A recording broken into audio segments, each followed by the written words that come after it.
I find the gaming community interesting in particular because it tends to reflect a lot of the aspects of the MGTOW community. And indeed, there's a lot of overlap between these two communities. Now, one of the reasons that people are so protective of gaming and of comics and of all of these things is because it took a lot to go from the first, Dungeons and Dragons board games to Skyrim, for example. It took a lot of creative spirit and social isolation and being ostracized to bring that reality to the mainstream. And now that this comic and gaming culture is in the mainstream, people are starting to see, wow, this is interesting. This is creative. These people should be celebrated for concocting these rich fictional realities with nuance and culture and different races of peoples and mythical fire-breathing reptiles and griffins and Frank Herbert's Dune universe, for example. And yes, I'm using this as an excuse to plug Dune. I can't help it. But if we were to take a look at Frank Herbert's mythical universe, which comes replete with its own rich and complex economy based on, I guess you could call it a petrodollar on steroids. This is the fictional spice melange found only on the desert planet of Arrakis, or Arrakis. I don't know what the correct pronunciation is. It was always Arrakis in my head. But if you look at his brilliant speculation on the different paths, for example, that humanity will take in approach to gender. We're talking about the Bene Gesserit sisterhood, for example, and their incessant quest for genetic perfection in the form of their Kwisatz Haderach, right? That is the shortening of the way in the Jewish Kabbalah. So imagine that, right? A worldwide sisterhood that would have an obsession with the perfect male genetic specimen, go figure. And the Tlailaks with their axolotl tanks, right? Just brilliant stuff. And it's not just brilliant because it's fun to imagine, it's brilliant because it tells us less about fiction than it does about ourselves, right? It's an examination of the human condition. And this is why we make fictional movies and dramas and television series, to inform us about what it means to be human. It's about connection and validation.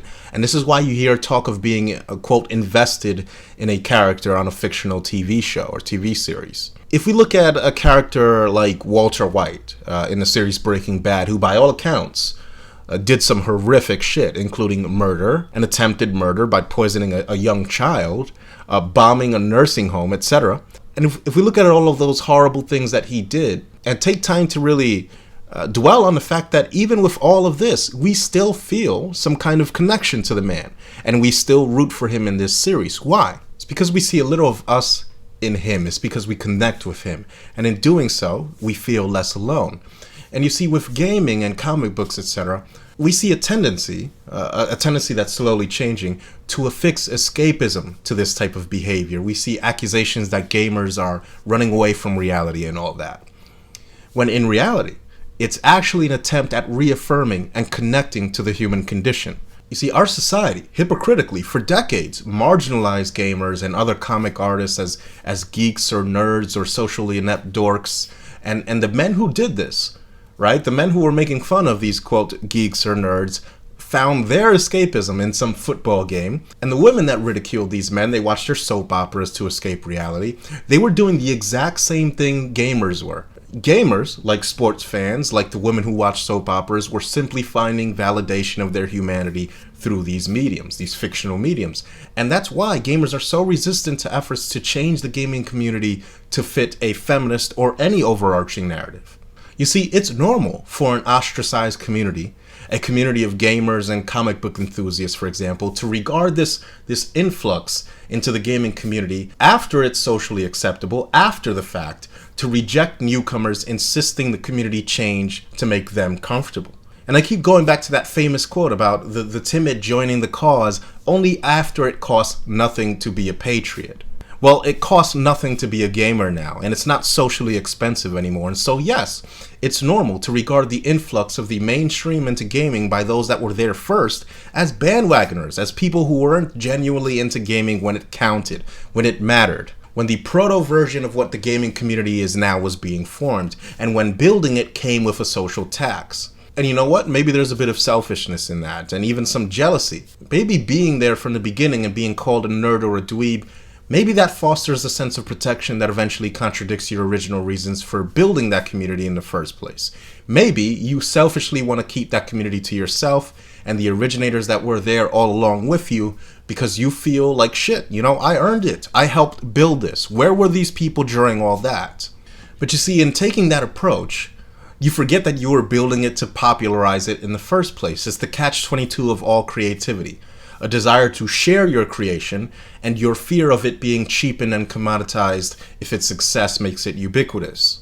But most creators eventually come to terms with the fact that their original creation has grown into something bigger than them, that others are now adding to, and in general, if the creators see it moving in a positive direction, they tend to relinquish their feelings of jealousy and are happy to sit back and watch this new direction the masses take with it. The problem is that, as is usually the case, when women and feminists get in on the direction something is moving in, it usually goes to shit, and fast, and those that created the gaming and comic book universe we all enjoy have a right and good reason to be protective and to guard their communities because a very influential set of bandwagoners, feminists like Anita Sarkeesian and Zoe Quinn and the like, who never gave a shit about gaming or comic book culture, are quite frankly shitting all over it and bullying the gaming community into changing what should be completely meritocratic creative process, all because they can't stand to see anything within their grubby little paws refuse to tithe at their gynocentrist feminist altar. And yes, I'm going to say what everybody knows. People like Anita Sarkeesian do not give a shit about gaming, and for them, the constant need to beat everybody over the head with her supposed victimhood is more important than allowing a free and open exchange of creativity in the marketplace of ideas that brings us the games we love.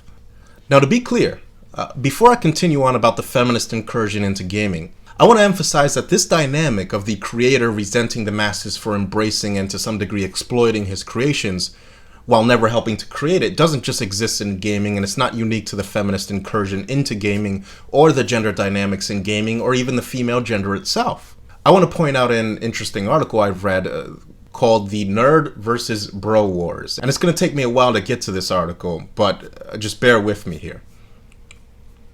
Now, we've talked about in my recent videos of the rapacious female void and the male creative spirit and the constant battle feuding within the male to go toward one side or the other, with social inclusion and female validation lying on one side, with the obvious benefits that confers onto the weak male ego and, male mother need and all of that. And then the other side, social exclusion, and the obvious benefits that social exclusion confers onto the male drive for discovery and isolation and our desire for introversion and cogitation and solitude. And I think this article explores the side of this perpetual tug of war, as David Sims referred to it, between the forces of the male light and the female void and the forces of Diana and Discordia, and how that engenders a conflict between these two tribes of introverted and extroverted men that make up the male species, and our inability as men to recognize each other as men through this female-mediated caste system we initiate ourselves into. Right? Our identity is so grounded in female validation that we identify each other as men almost as different subspecies of hominid based on what side we choose to fall upon in terms of how we regard the female human being and how we approach her, and how much we either embrace or exclude ourselves from the female matrix, the Borg consensus, if you will. And that's what, this nerds versus bros or geeks versus jocks or movies like Revenge of the Nerds all distill down to in the end, isn't it? How the female views us as men, and how she worships these so-called jocks that we've referred to in MGTOW circles as, something like the alpha male primitive, and how she worships the alpha male primitive's extroversion, seeing a bit of herself in him and enjoying that commonality, and then how she despises the so-called nerds out of a hatred and jealousy of his introversion and his ability to be socially excluded, right, by these women and by these jocks, and then go about creating, through his imaginative brilliance, worlds which she will only begin to appreciate decades later when cinema and pop culture and geek culture and the Borg consensus tell her it's okay to. Right? She hates that existence that the introverted male seeks. She hates that. She knows some men aren't confined to her extroverted existence, and thus she hates us for it. And throughout all of this, men on both sides of this divide never question whether women are worth the time and energy we're expending in the first place. Something to think about, isn't it? And so I'll get to this article in a minute, but For a second, let's talk about Jules Verne's 20,000 Leagues Under the Sea. Because this book had, in my opinion, one of the most inspiring acts of masculine introversion. And it comes in the form of Captain Nemo, who is the protagonist in the book. Now again, if you remember, in my previous videos, I talked about how MGTOW are driven, in my opinion, by two seemingly contradictory forces, that despite this contradiction, seem to act simultaneously and in unison as a propellant for the core of this proto-masculinity we're erecting here in the form of MGTOW. And those two propellants, right, are the great male scattering into the wilds, right, out and forever into the universe, male entropy. And also, along with that, parallel to that, a recognition of the biological shackles that imprisoned us all as men at one time or another, and that we struggle with probably on a daily basis. It's something akin, I imagine, to what our descendants millions of years into the future will do when they've colonized other planets and erected Dyson swarms around stars where, very few human beings will ever say they've even stepped foot on planet Earth, right? When our governments will be interplanetary and not terrestrial.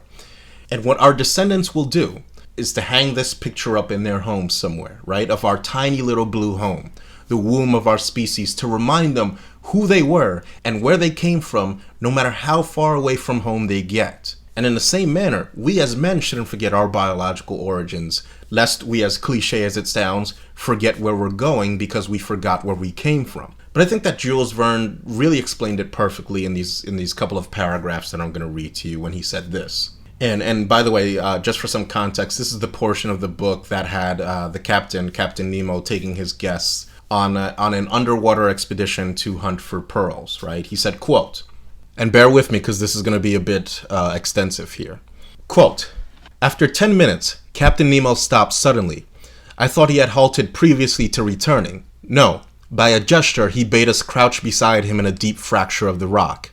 His hand pointed to one part of the liquid mass, which I watched attentively. About 5 yards from me, a shadow appeared and sank to the ground. The disquieting idea of sharks shot through my mind, but I was mistaken, and once again, it was not a monster of the ocean that we had anything to do with. It was a man. A living man, an Indian, a fisherman, a poor devil who I suppose had come to glean before the harvest. I could see the bottom of his canoe anchored some feet above his head, and he dived and went up successively, a stone held between his feet, cut in the shape of a sugar loaf, whilst a rope fastened him to his boat and helped him to descend more rapidly.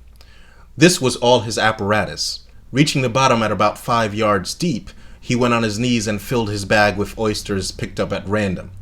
Then he went up, and he emptied it and pulled up his stone and began the operation once more, which lasted 30 seconds.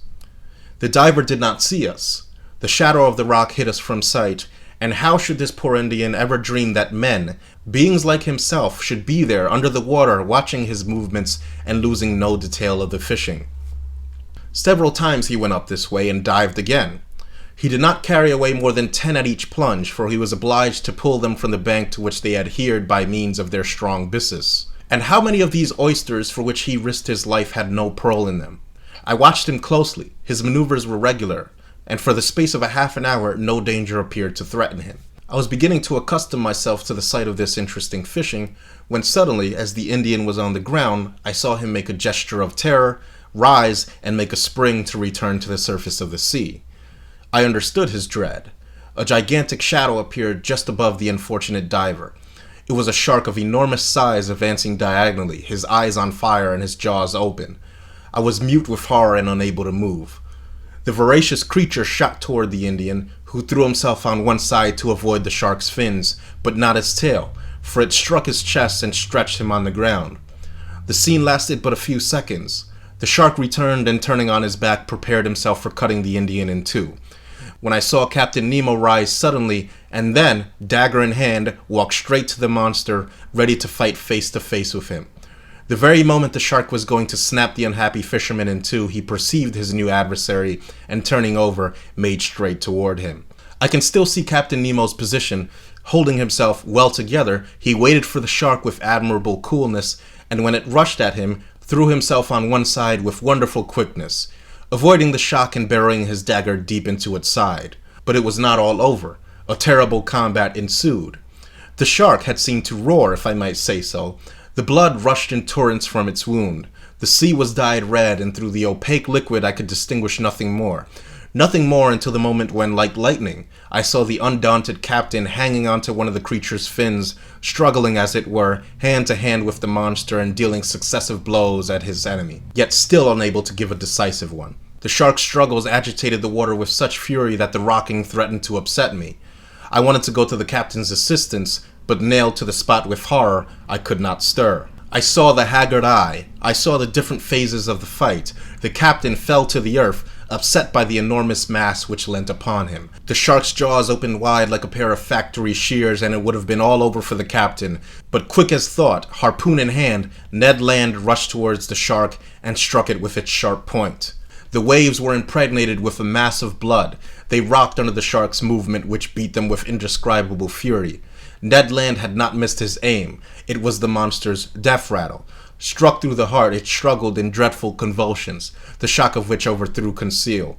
But Ned Land had disentangled the captain, who, getting up without any word, went straight to the Indian, quickly cut the cord which held him to his stone, took him in his arms, and with a sharp blow of his heel, mounted to the surface. We all three followed in a few seconds, saved by a miracle, and reached the fisherman's boat. Captain Nemo's first care was to recall the unfortunate man to life again. I did not think he could succeed. I hope so, for the poor creature's immersion was not long, but the blow from the shark's tail might have been his death blow.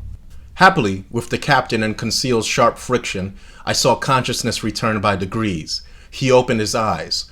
What was his surprise, his terror even, at seeing 4 great copper heads leaning over him?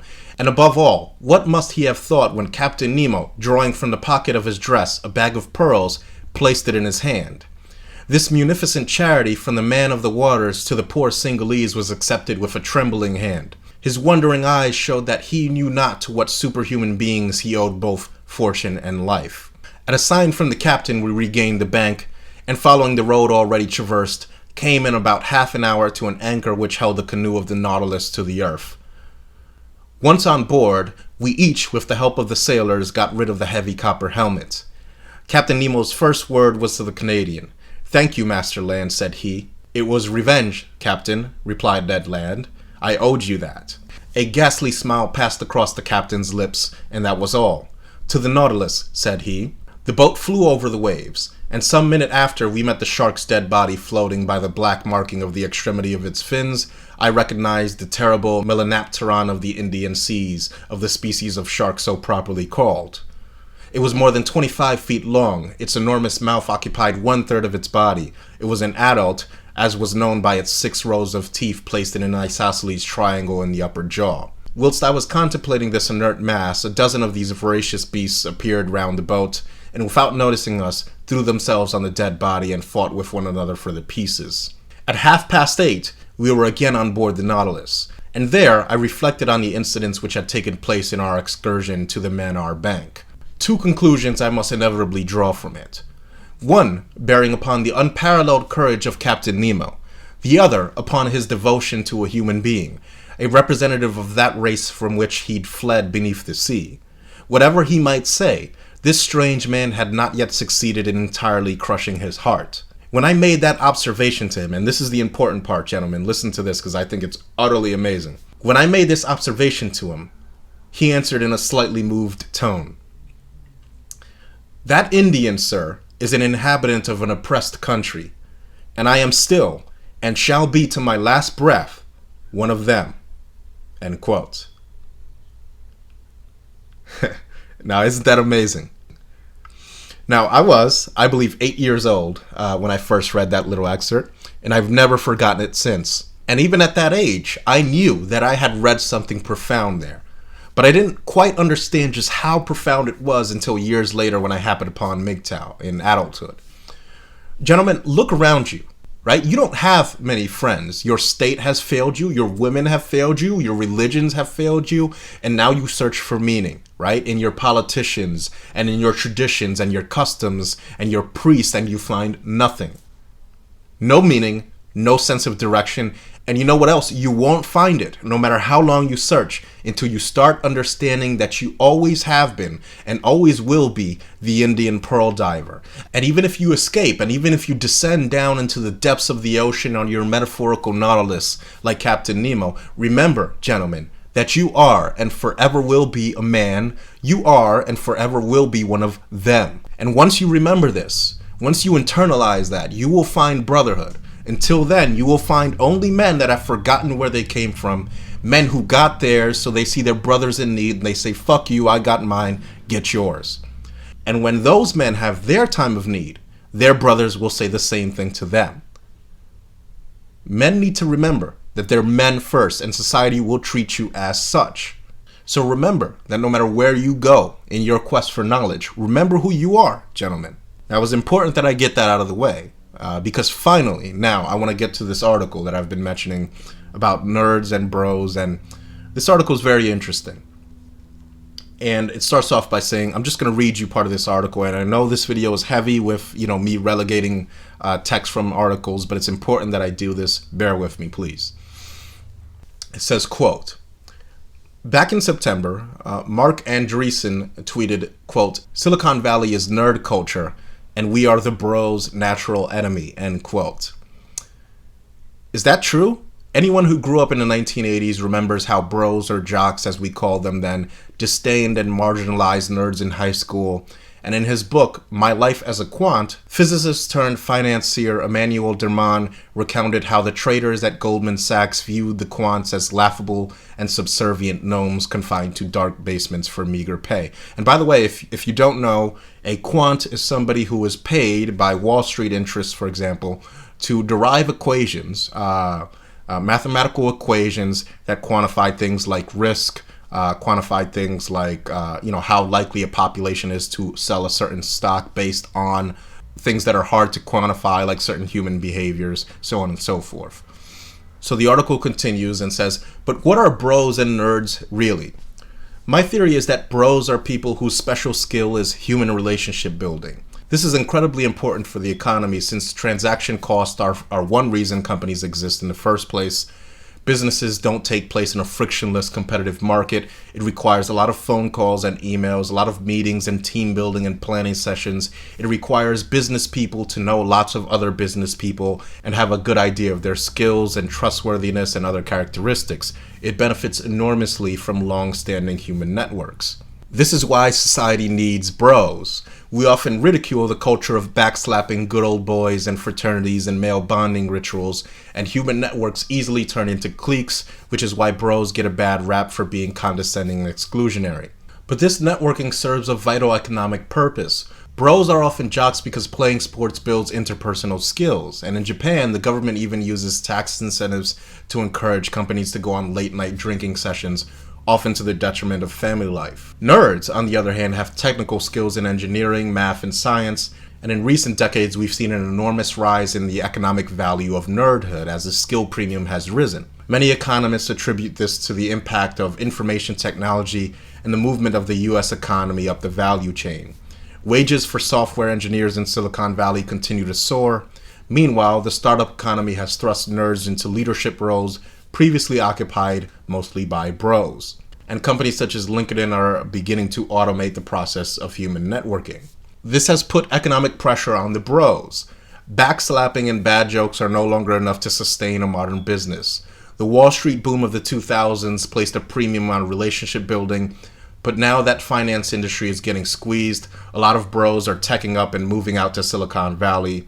Within the finance industry too, the increasing importance of quant finance is forcing bros to nerd out and elevating nerds to management and trading roles where they get a crash course in broing. In other words, the internet caused the revenge of the nerds, but it's also bringing about the merger of the nerd and the bro, the end of the old rivalry. This is good because the nerd-bro fight was always a little silly. Nerds and bros work best when they complement each other and share skills. With that war ending, new social challenges are popping up. The most important of these is fully integrating women into US business culture. Bro culture has a long history of excluding women, of course, and the down-and-out nerds long benefited from the stereotype of being nicer to women. Not really, but whatever. But I'm starting to see a fear that some nerds, after winning social status, will act like the Jacobins in the French Revolution, taking collective revenge on women after years of feeling ignored. And Silicon Valley is a great place, but it does have a sexism problem, end quote. So, notice, gentlemen, that this article speaks of these two tribes of men and how technological forces have worked to bring their unique skills towards complementing each other, all for the benefit of society, of course, and then it wraps it up in a neat little bowl of disposability and instructs us now to take women into the fray and play nice with them, even going so far as to cite fears of a possible backlash from these so-called nerds for decades of being put on the back burner by women. Which is amazing, really, that they see it this way. Because it just highlights, for example, why we have to be careful with letting women into male spaces. Because women, it seems, can't for 1 second detach themselves from the sterilized bubbles they live in. Enough to see that maybe, these so-called nerds don't welcome women because A, they usually don't carry their own weight, and B, they've built their own networks and communities after being marginalized everywhere else and would much like women to do the same instead of demanding the hard-earned perks of the society they built to be extended to women who ridiculed them the entire time they were building it. And gentlemen, it's this dynamic of disjointedness, this dominance male hierarchy that leaves us completely blind and defenseless to the incursions of women into male spaces. It's this fact that we can only build so-called brotherhood in service to a country or a race or an army or a sports team or a company, but we can never build brotherhood around, male identity and boys and men being men and boys first. And you know what, gentlemen? That's why we're society's doormat. That's why we're society's plow horse. That's why we're gender proles. Because every time men try to form brotherhood around something that's actually pro-male for a change, it goes to shit. Because the male default, apparently, is to be antagonistic to other men and to try to shoot them down when they're trying to do something for men. I remember jogging with a classmate of mine. This was about a year ago, and we were jogging side by side, and this trail had, I guess you could call them lanes, where people would stay on the right side of the trail or the left side of the trail, depending on which direction you were traveling. And so my friend and I, we were jogging on the right-hand side. And on the left-hand side, jogging toward us, was another person, a man, jogging. And now, my friend, he was a good person. And, frankly, I've never known him to be fake or to lie about things. And at the time, I was taking some pretty involved courses. And he was always willing to help me out, which I'm not going to lie, I benefited immensely from. And he was just an all-around good person to have as a friend. Although there were times where he was a bit, I guess you could say, timid, right? Very book smart, but a bit socially awkward and a bit shy, but extremely incisive, extremely observant, and fascinated, like me, by the joys of people watching. And so in him, I saw a little bit of myself. And so we became good friends, and we still are to this day. And so we saw this other guy approaching us, and I'm running side by side with him, and this gentleman running towards us. He was, I guess you could say, physically imposing as a person. He's a big guy. And so I'm just jogging, looking straight forward as my friend and I are jogging towards this guy. And then I see out of my peripheral vision that my friend, he's looking straight down. And so then we passed the guy, and only then, after a while, when we stopped for a little bit and took a break from jogging, it was then that he looked to me and he said, Barbarossa, he said, and this is what I liked about him, was that he could talk to me without needing to exude, any masculine bravado. He said, Barbarossa, he said he's always been scared of physically imposing guys like that, and in a situation like that, he really didn't know what to do, and he kind of just averted his gaze and not look at them, which I told him it really isn't a good thing, because to do so is perceived by other men, unfortunately, as a sign of weakness, right? And he described to me how that's led him in the past to being bullied and taken advantage of, and then he asked me for advice. And so I just simply told him what I've learned to do in these situations, which is to kind of just make eye contact as you approach each other, and to hold that contact for a few seconds to signal to that other person, that other man, that you aren't, afraid of them, but to give a slight nod of the head as kind of a gesture to signify that you also aren't a threat to them. And then, just continue going about your business. And so this is a strategy that I've developed, and I'm sure many of you have developed similar strategies, in order to kind of stave off this gynocentric male predation onto other men that seems to simmer, just under the surface of the male condition, and that seems to always be kind of subconsciously looking for an excuse to bubble up to the surface, usually in the form of violence against other men, and usually in the presence of other women. And given that, right, isn't it a wonder that men even manage to make friendships with each other in the first place? But I think that these little strategies that we invent should be thoroughly explored, because they arise because men can't begin to build friendships and brotherhood until we signal to each other, usually in these kind of passive-aggressive ways, that, look, man, I'm not competing against you for pussy, just let your guard down, let's be friends. And there's very little scientific and objective inquiry into how men interact and the hidden cues in our body language and subconscious actions that focus on how men collaborate and how we build friendships. And that's likely due to the fact that our entire society is fueled by gynocentric male versus male competition, and thus it has no incentive to understand this aspect of male psychology.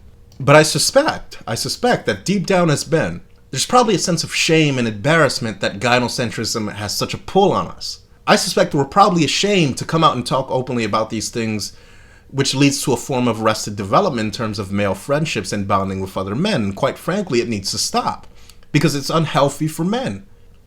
And so finally, all of this, gentlemen, leads us to Gamergate.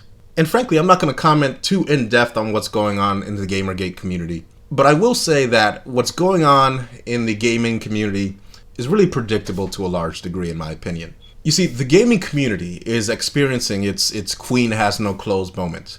And really, if you analyze it, it's not too dissimilar to the state of development that the men's movement was in its infancy. I'm going to say this. Gamergate will fail. Gamergate is the men's rights movement of the gaming community, and it will fail for the same reasons that the men's rights movement will if it doesn't adapt and change its approach. Gamergate will fail because it is subscribing to the religion of anti-feminism. And now, what do I mean by that? Well, let me put it like this. Anti-feminism, and yes, I make a distinction between anti-feminism and pro-male anti-gynocentrism, but anti-feminism is a religion, and both the feminists and the MRAs worship it. You see, this belief in the great Satan of feminism, this tendency we have to make feminism almost omnipotent, is a religious belief in the same vein and cut from the same cloth of the Christian belief in Satan, right? The Christian belief in Satan confers somewhat of an indirect worship of Satan. Even though they worship Yahweh or whatever, they're similarly worshipful in the opposite direction towards the devil, in the sense that they ascribe to the devil penultimate power. That is, a power so great that only the power of the one true God can defeat it. And this is why we get these one-size-fits-all, black and white, conditional approaches to fighting feminism. Whether it be the one true path of voting conservative, or the one true path of pandering to women anti-feminists. And I want to be clear here, because I too, being that I'm against gynocentrism, and by default anti-feminist, which is, as I've said before, a descendant of gynocentrism.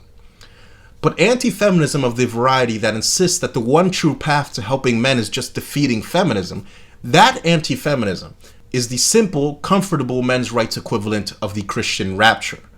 It's kind of like painting a bunch of steps on a basketball court and telling people that they'll become good at basketball or proficient at basketball if they only jump in those steps.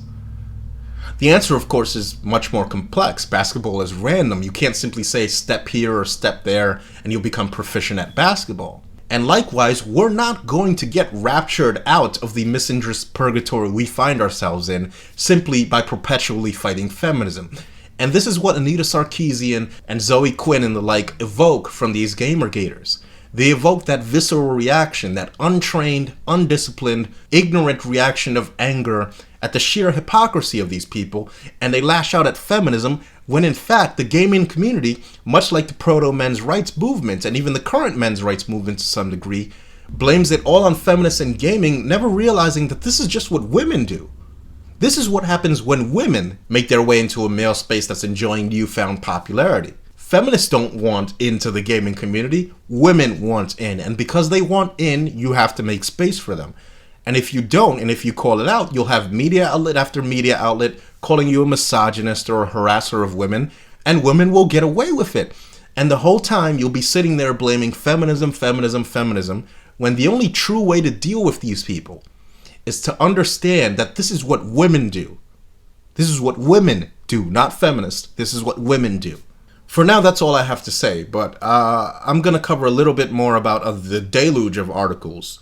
Really, they're working in overtime, these Gamergate articles, because it's really fascinating. But for now, gentlemen, that's all I've got to say. Thanks for listening.